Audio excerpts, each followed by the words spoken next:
Assalamualaikum warahmatullahi wabarakatuh dan salam sejahtera. Selamat malam saya ucapkan kepada anda semua. Baik, Alhamdulillah, malam ni anda bersama dengan saya sekali lagi dalam sesi perkongsian ilmu kesihatan. Moga-moga anda semua tak bosan-bosan melihat wajah saya ni. Okey. Harapan saya seperti biasanya anda semua dapat ilmu yang bermanfaat insya-Allah malam ni. Okey. So malam ni topik agak menarik iaitu berkenaan dengan kolesterol. Kenapa saya pilih topik ni? Sebab banyak sangat yang request. Dia WhatsApp saya, dia contact, dia cakap, "Doktor, cuba kupas sikit topik pasal kolesterol ni. Saya confused lah." Okey. So baik, malam ni saya harapkan moga-moga anda dapat sedikit pemahaman berkenaan dengan kolesterol ni, okey. Sebelum saya mula, saya nak menyapa seperti biasanya. Ada kita punya followers kat situ, Puan Salmah, Waalaikumsalam, Puan Hanum Omar, Alhamdulillah. Terima kasih banyak Puan Hanum, Puan Salmiah, Puan Rokiah Abu Bakar pun ada, Puan Rahilah, semua Lai Jet Lee, salam sejahtera, Puan Mazian, nama-nama yang tak asing lagi lah. Ni nama-nama pencinta ilmu nama dia, okay? So insyaAllah malam ni saya harap semua yang hadir dapat ilmu yang bermanfaat, supaya anda dapat membantulah. Bila dapat ilmu ni, dengan harapan boleh bantu meningkatkan kesihatan anda semua, okay? Alright, so malam ni saya mohon sedikit, kalau anda sudi, mungkin boleh share, like dan komen kepada sesiapa yang ada kepada kenalan anda atau keluarga, supaya mereka juga dapat manfaat insya-Allah. Okey. Alright. Baik, so kita terus ke topik berkenaan dengan kolesterol. Bimbang dan runsing tentang kolesterol. Apa kita nak buat ni? Baik, sebelum kita nak terlalu takut pada kolesterol ni kan, sebenarnya kolesterol ni saya agak kesian juga, sebab sering menjadi bahan yang kita takutkan, menjadi momok-mokan kita kan. Asal cakap kolesterol je jahat, asal cakap kolesterol je benda yang tak elok kan. Padahal tahukah anda semua bahawa kolesterol ni adalah satu komponen yang sangat-sangatlah penting, vital untuk badan kita. Tak ada kolesterol dalam badan, kita tak boleh hidup. Sebab apa? Sebab banyak sekali fungsi dan manfaat kolesterol yang bertanggungjawab dalam badan kita ni. Okey, antara fungsi kolesterol apa dia? Nombor satu, okey, kolesterol ni fungsi yang paling utamanya untuk apa? Mempertahankan lapisan luar membran sel. So setiap juta trilion sel badan kita ni kan, dia ada lapisan luar. Lapisan luar tu dibuat daripada kolesterol. Jadi cuba anda bayangkanlah, kalau tak ada kolesterol, apa yang berlaku? Sel kita tidak dapat berfungsi dengan baik. Number one. So struktur sel badan kita sendiri adalah kolesterol. Jadi kenapa kita nak takut sangat kolesterol ni? Kan? Itu nombor satu. Okay? Soalan dia lah. Nombor dua adalah, kolesterol ni fungsinya untuk apa? Penting untuk pembentukan vitamin synthesis. Maksudnya apa? Vitamin D terutamanya. So tanpa kolesterol, badan kita tak dapat nak membuat vitamin, khususnya vitamin D. Vitamin D kan kita buat, antara contoh, badan kita boleh buat sendiri vitamin D. Daripada apa? Contoh, daripada kegiatan berjemur. Bila kita berjemur, kulit kita akan menghasilkan vitamin D. Tetapi nak menghasilkan vitamin D, badan kita perlukan kolesterol. Tak cukup kolesterol, tak boleh nak buat vitamin D. Bayangkan. Nombor tiga, apa lagi fungsinya? Okey, kolesterol juga sangat penting untuk pembentukan hormon-hormon dalam badan. Seperti khususnya stres hormon, hormon steroid. Hormon steroid ni hormon yang dikeluarkan oleh kelenjar adrenal ni lah. Iaitu apa? Hormon adrenalin, hormon kortisol. Kortisol ni hormon yang penting. Dan hormon seks hormon. Hormon testosteron, hormon estrogen, progesteron, semuanya memerlukan kolesterol untuk dibentuk. So bayangkan kalau kurang kolesterol, apa yang berlaku? Boleh mengganggu semua fungsi hormon ni. So contoh, kalau fungsi hormon testosteron terganggu, jadi efeknya kepada pembentukan sperma. Jadi boleh berlaku masalah seperti apa? Kemandulan, boleh berlaku masalah seperti mati pucuk, disebabkan kolesterol tak cukup. Faham Okey. Kemudian apa lagi? Kolesterol juga sangat penting untuk apa? Pembentukan hempedu, bile acid. Kan? So hempedu ni penting untuk apa? Proses pencernaan lemak dalam usus kita. Okey, so kalau tak cukup bile acid tak cukup empedu, apa berlaku? Akan ada masalah pencernaan. Bila ada berlaku masalah pencernaan, penyerapan juga terjejas. So bayangkan banyak fungsi sebenarnya kolesterol ni. Dan dua sumber utama kolesterol ni kita dapatkan daripada dua sumber. Nombor satu namanya endogenous. Endogenous ni daripada yang dihasilkan oleh badan kita sendiri melalui organ liver. Hati kita dapat menghasilkan kolesterol. Nombor dua, exogenous, iaitu daripada luar lah. Kita biasanya akan dapat kolesterol ni daripada memakan makanan bersumber haiwan, daging-daging ni semualah, susu haiwan, lembu, kambing, ayam ya. Baik, so itu dua sumber kolesterol. Now, masalah kolesterol tinggi dalam badan ni, istilah dia ada dua, sama ada dyslipidemia atau hyperlipidemia. Tak apa, tu tak payah ingat. Itu dia punya istilah sahajalah, kan? Kalau kita cerita pula tentang penyebab kenapa seseorang tu boleh tinggi kolesterol, ada banyak penyebab sebenarnya. Tetapi kita boleh buat kesimpulan kepada 6 sebab utama kenapa kolesterol tinggi dalam badan. Nombor 1 adalah disebabkan oleh berlakunya metabolic dysfunction. Ada masalah dengan kita punya metabolisme. Menyebabkan apa? Kemungkinan orang yang tinggi kolesterol ni, kemungkinan dia ada metabolic syndrome. Okey, apakah dia metabolic syndrome? Metabolic syndrome ni dia ada 5.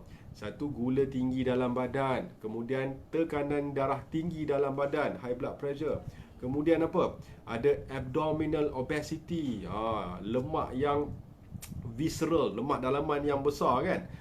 Perut boroi, senang cerita. Kemudian apa? Dah tentu kadar bacaan kolesterol dan triglyceride yang tinggi. Itu adalah metabolic syndrome. So, bila berlaku metabolic dysfunction, biasanya dia ada kaitan juga dengan fungsi fungsi hormon insulin. Jadi kalau seseorang tu ada masalah gula tinggi dalam darah, yang kita panggil sebagai hyperglycemia. Bila berlaku gula tinggi dalam darah, apa yang tinggi lain? Gula tinggi dalam darah, secara automatiknya hormon insulin juga akan tinggi. Jadi berlaku juga isu hyperinsulinemia, itu nama dia lah. So insulin ni juga akan menyebabkan banyak masalah kalau berlebihan dalam badan. Boleh menyebabkan apa? Insulin tinggi, gula tinggi, boleh menyebabkan kolesterol juga tinggi. Nombor 2 apa lagi penyebabnya? Ada mungkin berlakunya chronic infection, ada jangkitan kuman. So jangkitan kuman ni bukan seperti yang kita sangka-sangka kan? Kadang-kadang jangkitan kuman ni bersifat latent. Dia tidak ada gejala, tak demam, badan tak rasa sakit kan. Dia latent. Khususnya jangkitan kuman di sistem perut dan usus. Bakteria yang sering menyebabkan masalah jangkitan di usus ni apa dia?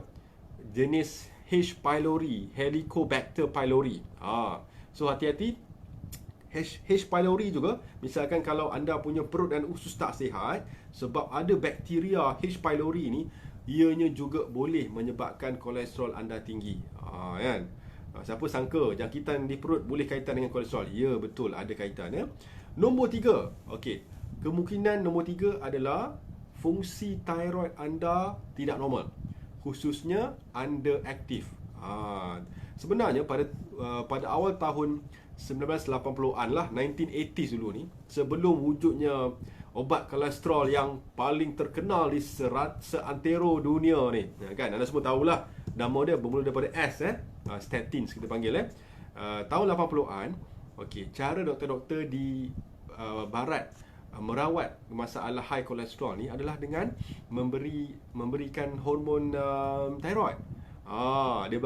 Dia sebab apa? Dia ada kaitan kolesterol tinggi, dia ada kaitan dengan thyroid yang tak berfungsi dengan baik.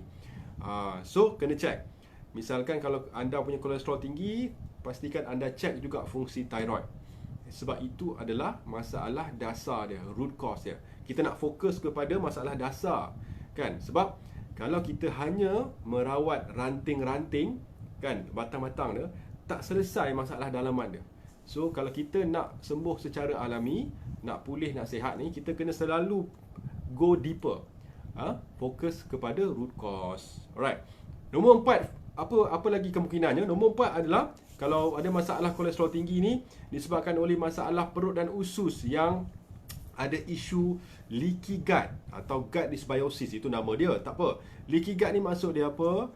Kebocoran usus dalam bentuk mikro. Kalau buat skop dia tak nampak. Kalau buat skop kan, endoskopi, dia tidak nampak. Sebab isu leaky gut ni, usus bocor ni dalam bentuk permeability. Maksudnya dia dekat lapisan usus kita, dia ada junction tau. Dia ada lapisan dia, ada nama dia epithelial tight junction. Sepatutnya ianya rapat begini.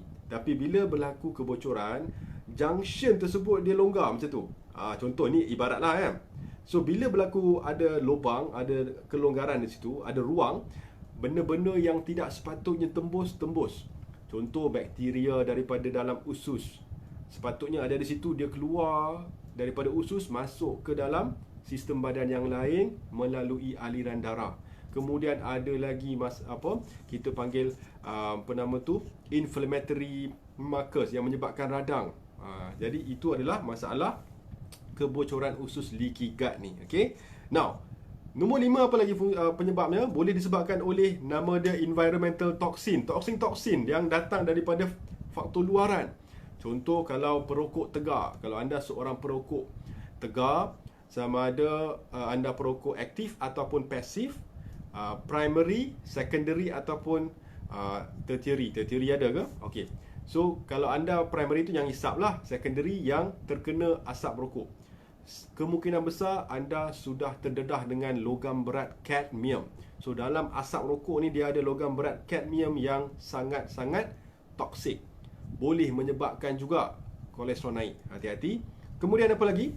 Toksin yang lain contoh seperti mercury. Mercury ni biasanya kalau ikut kajian banyak didapat di dalam ikan dan haiwan laut, seafood yang sudah dicemari oleh pollutants. Hati-hatilah, sebab tu kalau ikut DND kita tak berapa nak sarankan makan ikan sangat. Okey. Kalau nak juga pastikan seperti yang saya dah beritahu lama dah, ikan kalau boleh cari yang jangan terlalu besar, jangan terlalu kecil. Cari yang sedang-sedang kan, yang kurang mercury dia. Ikan yang antara ikan paling tinggi mercury adalah ikan tilapia dan juga ikan keli Walaupun ianya dibela, tinggi mercury disebabkan oleh dedak yang diberi kepada ikan tersebut. Sebab itulah tak berapa sihat lah. Tapi yalah, kita nak cakap pun susah juga ya. Okey. Kemudian apa lagi? Terakhir baru genetik. So nombor 6 ni genetik. So memang betul dia ada faktor genetik juga. Kalau misalkan seseorang tu dia punya kolesterol asid tinggi je. Saya bagi satu senario. Misalkan kolesterol anda tinggi, anda dah jaga makan, dah kurangkan makan karbohidrat, gula dah stop, kemudian dah exercise, tidur dah mencukupi kan, kolesterol tetap tinggi, kemungkinan anda ada masalah genetik sebenarnya. Dia ada namanya genetik APOE gene nama dia. Nama APOE gene tu apolipoprotein. Apolipoprotein E ni, dia namanya dia termasuk kategori familial hyperlipidemia. Dia memang genetik. Tak ada apa yang anda boleh buat dah. Anda makanlah ubat banyak mana pun, kawal makanan macam mana pun, kan, dia tetap tinggi. Tak boleh dikawal dah. Memang sebab genetik anda yang menyebabkan begitu.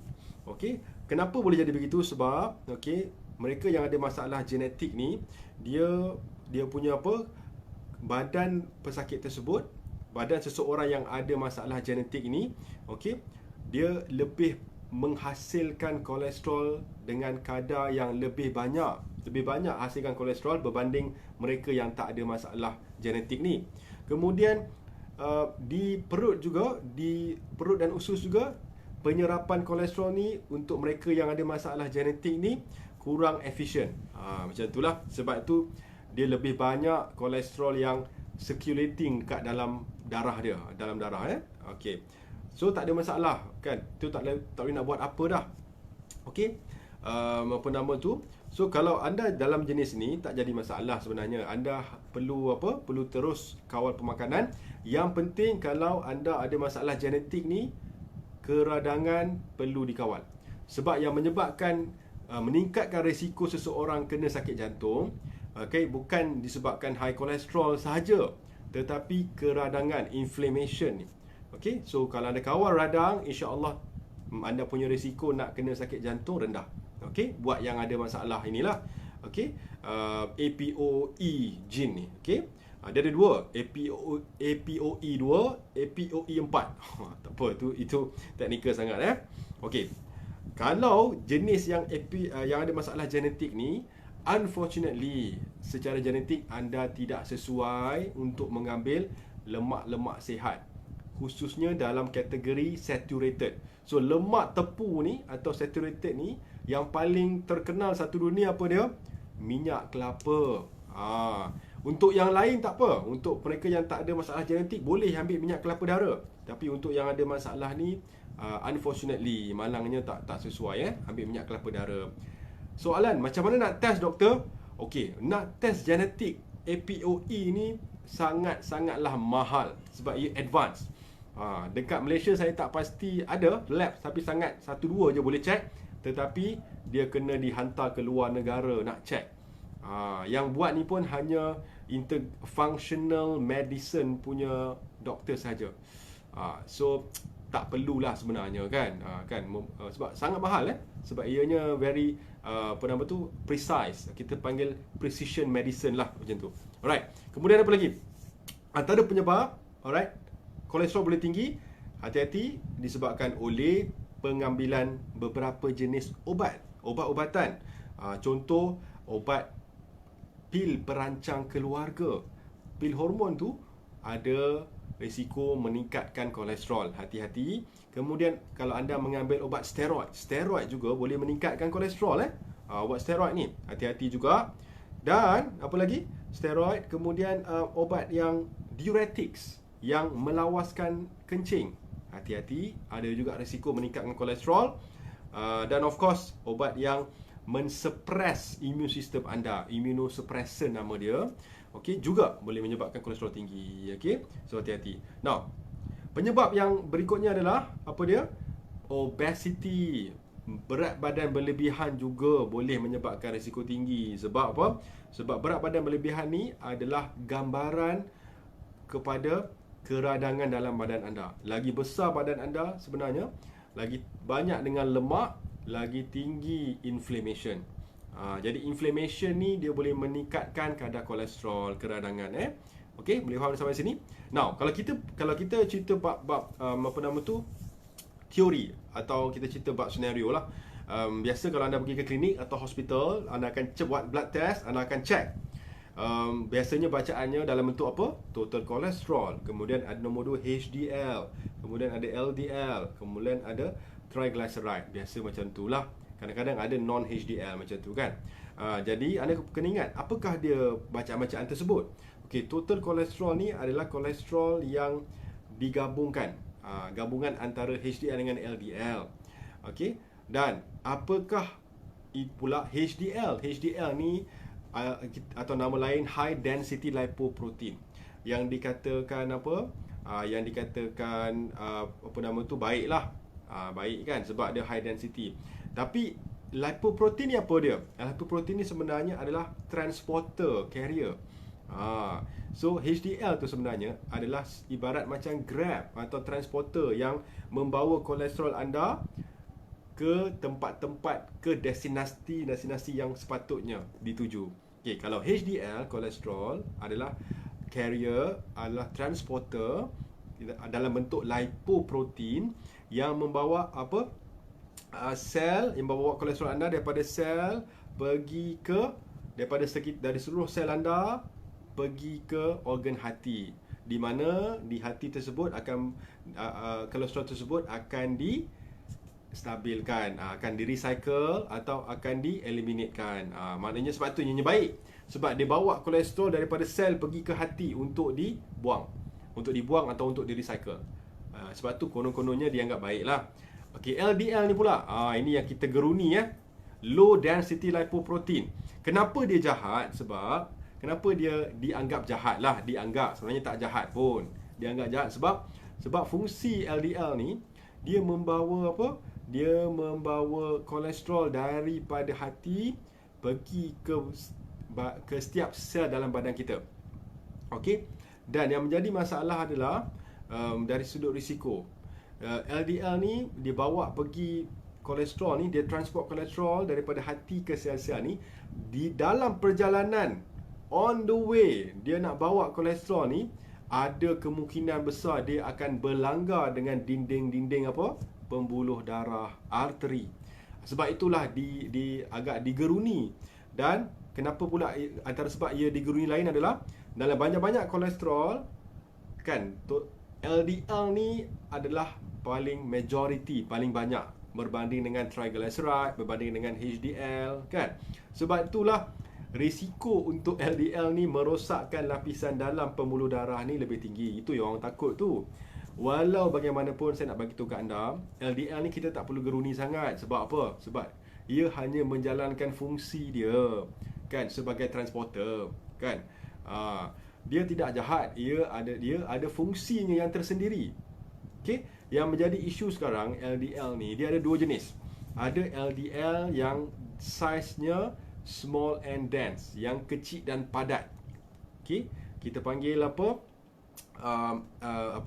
Apolipoprotein B. Macam tu Okey. Ada yang jenis LDL ni yang besar dan fluffy, yang besar, gemuk dan fluffy. Yang tidak dense, yang tidak padat, atau buoyant kita panggil So jenis LDL yang besar, yang gemuk, yang fluffy ni, dia tidak menyebabkan masalah. Sebab dia akan terapung-apung dalam saluran darah anda. Walhal LDL yang kecil ni, yang small and dense, dia dah kecil, dia dense. So pergerakannya laju dalam aliran darah anda, dalam pembuluh darah. So bila dah laju, dia kecil pula, efeknya digambarkan ibarat seperti peluru lah. Kan peluru kalau laju kan, dia laju, dia ibaratnya laju, dia boleh menghiris, dia boleh melukai lapisan dalam pembuluh darah. Okey. So sebenarnya LDL ni tidaklah 100% jahat Hanya yang kecil, small and dense sahaja yang patut kita kuatiri sedikit. Okey. Itu pun cara untuk kita kawal sebenarnya sangat mudah. Kan, sebab kita boleh kawal jenis LDL mana yang badan kita akan hasilkan. Kejap lagi saya cerita. Okey. Now, so semua dah faham Jangan takuti LDL.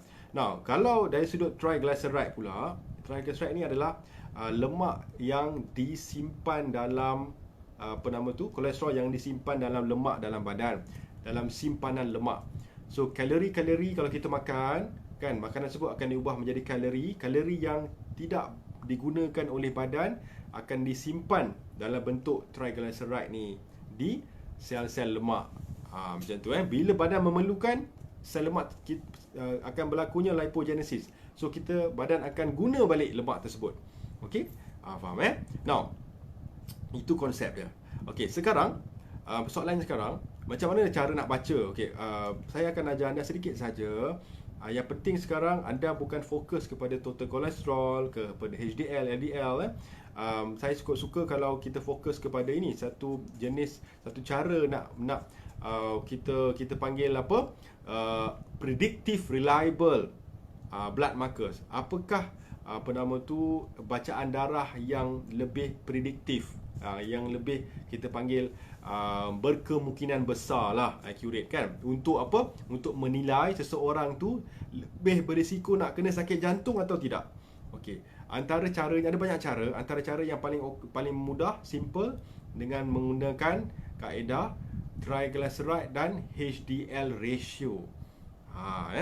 Anda ambil bacaan triglyceride, anda ambil bacaan HDL anda, okey, dan anda bahagikan, dapatkan ratio dia, nisbah dia.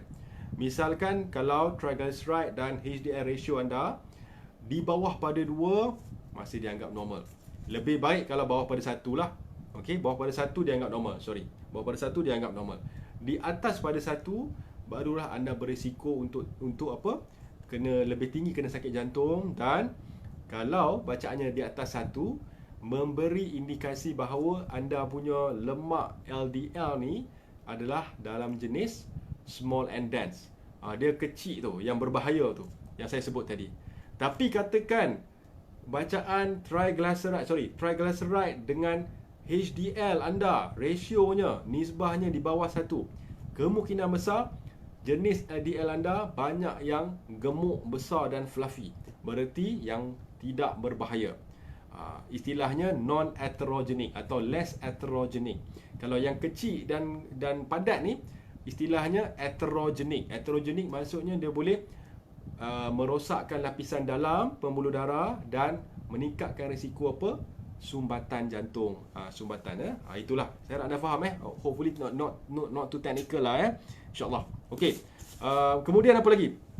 Kita sambung sedikit lagi tentang kolesterol ni. Itu cara anda baca. Tapi sangat saya cukup saya sarankan anda untuk berbincang dengan anda punya treating doctor yang merawat anda untuk lebih memahami sebab sekadar buat live ni agak sukar nak memahami Saya harap anda faham. Ada soalan yang bertanya, doktor, kalau ada tak gejala kalau saya punya kolesterol tinggi dalam badan ni? Ada tak doktor? Okey, yang menjadi sedikit isu, kolesterol ni kalau tinggi most of the time tak ada gejala. Seorang tu akan rasa sihat, rasa selesa kan. Sehinggalah jika seseorang pesakit tu dah mengalami masalah sumbatan jantung. Kena sakit jantung barulah ada gejala. Jadi gejalanya bukan sebab kolesterol tinggi. Gejalanya disebabkan oleh sakit jantung yang disebabkan oleh kolesterol tinggi. Macam itulah. Sebab tu sangat penting anda kena monitor anda punya blood test ni Kalau dah 40 tahun ke atas, setahun sekali sangat dianjurkan. Okey. Dan kalau anda buat blood test, sangatlah saya sarankan untuk cek. Satu, HSCRP. Ini adalah penanda darah yang yang akan bagi tahu kita kadar radang dalam badan. HSCRP. Ianya jarang dilakukan, anda kena request. So kalau anda pergi ke klinik atau hospital, pastikan anda request buat HSCRP untuk check Sebab kalau HSCRP ni rendah, berarti badan anda tak ada radang. Alhamdulillah lah Kalau tinggi ni dia ada risiko. Mungkin kalau tinggi anda berisiko untuk kena sakit jantung. Alright. Kemudian kalau boleh, apa yang anda boleh buat, pastikan anda check juga. Dia ada test untuk check jenis LDL ni. Kita panggil LDL subfraction tadi yang masa saya sebut. Itu pun anda kena request dan harganya agak mahal lah sebab dia jarang dibuat. Sebenarnya kita boleh test. Anda boleh check, minta request pada lab nak tengok saya punya LDL ni jenis yang kecil dan padat ke, atau LDL saya jenis yang gemuk dan besar. Sebab seperti saya sebut tadi, yang berbahaya, yang jahat tu apa dia? LDL small and dense, kecil dan padat ni.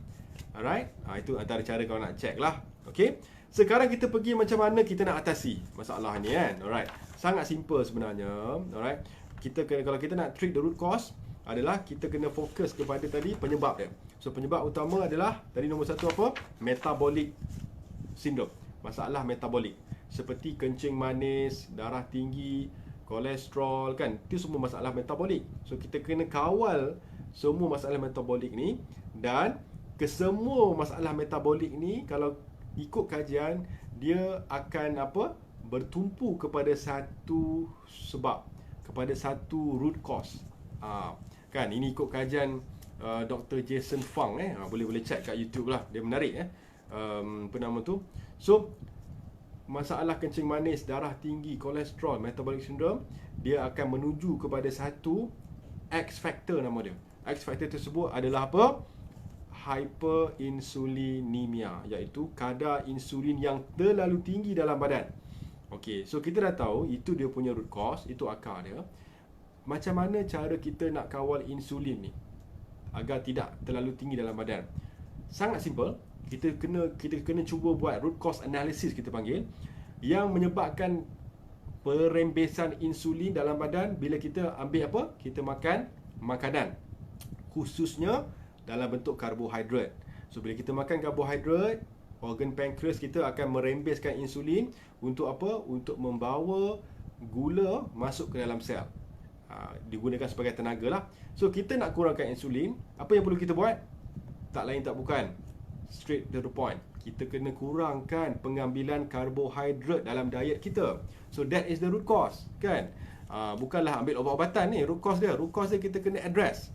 So anda nak tak nak kena fokus kepada jaga pemakanan, diet kenalah low carbohydrate diet, low carbs diet, kan?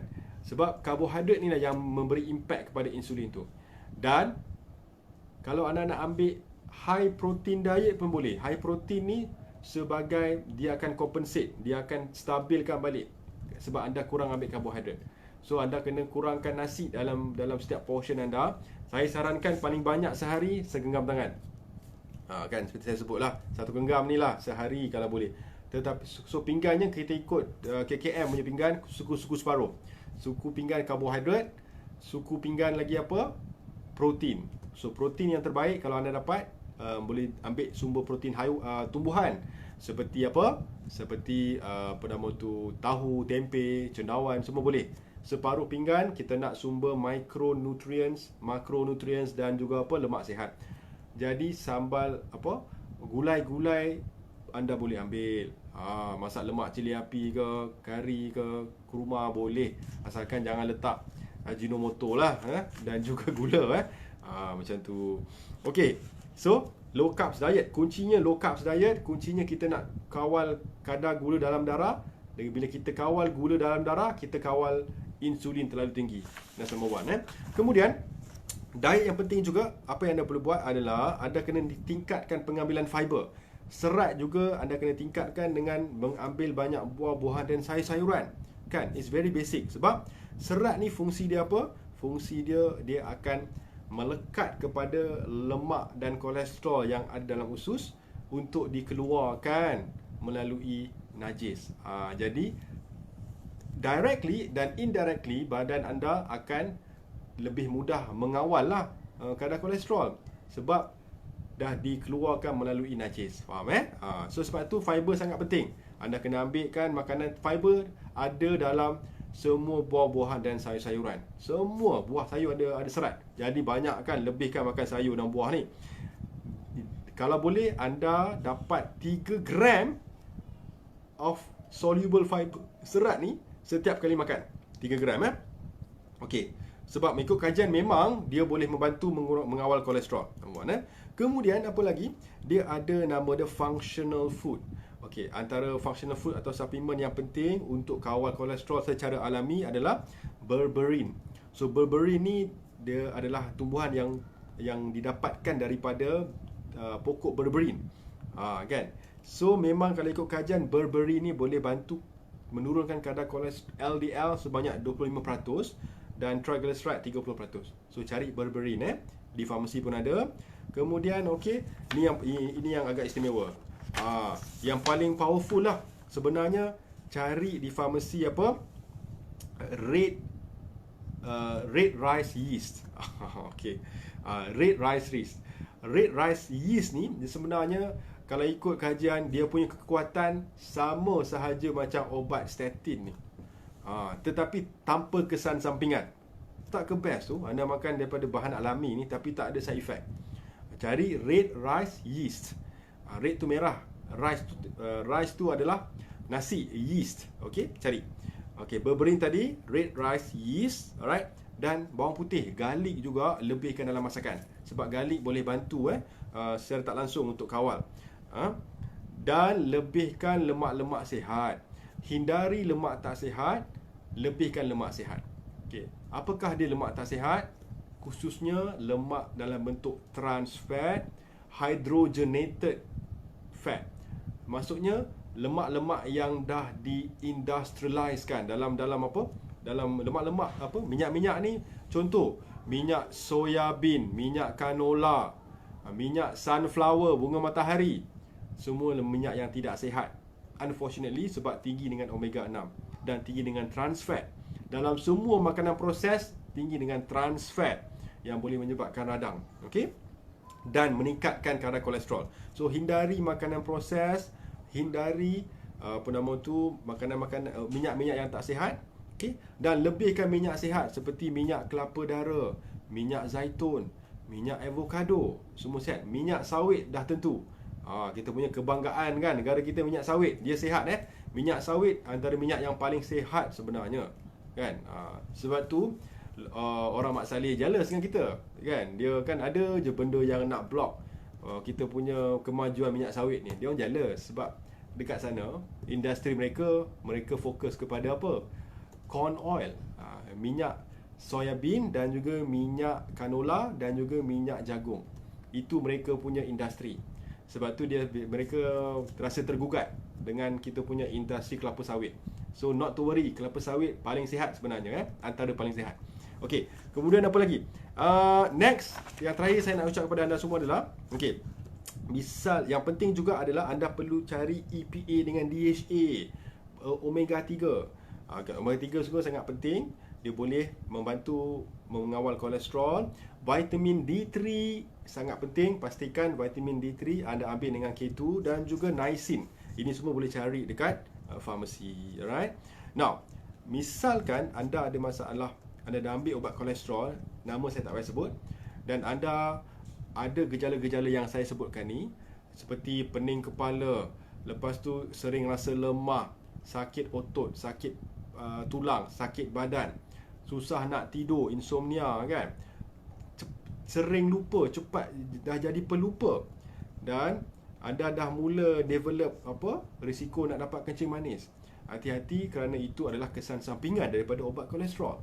Jadi mungkin anda boleh mulakan langkah untuk untuk kawal masalah kolesterol anda secara alami, natural.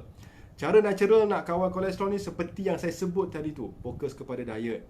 Okey, diet kena rendah karbohidrat, tinggi dengan fiber, tinggi dengan lemak sihat. Rendah dengan trans fat, lemak tak sihat, minyak yang tak sihat, dan gula kena tinggalkan. Okey, dia ada istilah fat doesn't make you fat. Fat doesn't make you fat. Sugar makes you fat. Jadi bila kita makan gula ni, apa yang berlaku adalah gula ni dia bukan sekadar dia meningkatkan gula dalam darah, tetapi gula ni badan kita convert, ubah dia menjadi kolesterol, menjadi lemak. Gula tu memang lemak dalam badan kita. So nak kawal lemak, nak kawal kolesterol, kenalah kawal pengambilan gula pantang. Especially high fructose corn syrup. High fructose corn syrup ni adalah gula racun yang paling banyak ada di sekitar kita. Susah nak kawal. Dalam minuman bergas, minuman berkarbonat, dalam kordia, dalam air manis, sebut saja dalam makanan proses, makanan segera, semuanya ada high fructose corn syrup. Yang dalam tin, yang dalam kotak, kan, semua ada high fructose corn syrup. Kena tinggalkan kerana ianya adalah racun. Okey. So alhamdulillah. Terakhir, yang paling penting, anda perlu ada movement. Nak kawal kolesterol, pergerakan kena ada. Movement anda kena, kalau boleh, fokus kepada low to moderate intensity, iaitu boleh nak bersukan, naik basikal ke, bersenam. Bersenam ni maksudnya boleh brisk walking, berjalan boleh, berjogging boleh. Minimum 20 minit saja sehari. Okey, kalau dapatkan seminggu tu 150 minit. Cukup efektif nak kawal kolesterol. Alright. Kemudian itu exercise, low to moderate kita panggil. Dan terakhir tidur. Tidur sangat penting, sebab tidur ni ada istilah restoratif. Dia akan restore balik fungsi-fungsi badan kita. Terutama lagi sekali fungsi apa? Fungsi kawalan hormon insulin kita.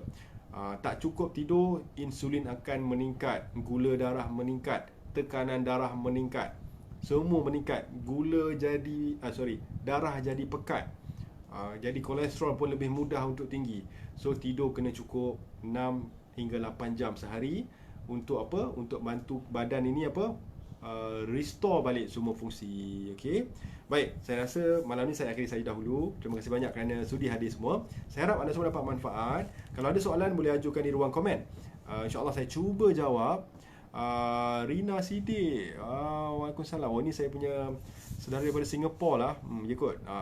Yes, good evening Rina. Alright. So saya doakan anda semua dipermudah urusan dan diberi kekuatan ketabahan. Kalau anda sedang sakit sekarang, saya doakan moga-moga Allah berikan anda kesembuhan dan syifa, insya-Allah. Amin. Dan alright, kalau anda ada masalah yang ingin dibantu dengan kaedah integratif, boleh hubungi admin DND Wellness Center kami.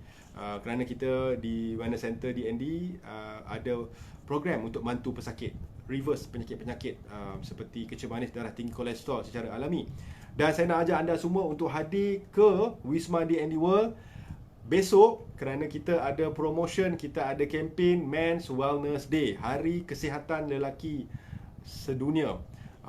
Kan, laki-laki pun perlu sihat. So kita akan memberikan konsultasi percuma kepada laki-laki yang ada masalah kelakian. Contoh seperti sakit jantung ke, atau ada masalah mati pucuk ke, kemandulan, kita bagi konsultasi percuma dan pemeriksaan kesihatan percuma. Dia memang terhad 3 hari je. Bermula hari Isnin, hari ni nombor 2, besok last day, hari Rabu. So jemput adik, Wisma D&D World. Timing dia antara 9.30 hingga 3.30 petang di Wisma D&D World, Petaling Jaya Selatan. Alright. So sebelum saya akhiri, kita sama-sama panjatkan doa kepada kita punya saudara Muslim kita yang sedang diuji di Gaza. Moga-moga Allah memberikan mereka kemudahan, kemenangan dan ketabahan dan kejayaan, dan moga Allah memberi mereka bantuan dan menghentikan penindasan Zionis Israel. Laknatullah. Senang saja kita sebut laknatullah. Terima kasih banyak semua. Selamat malam. Let go dan feel good.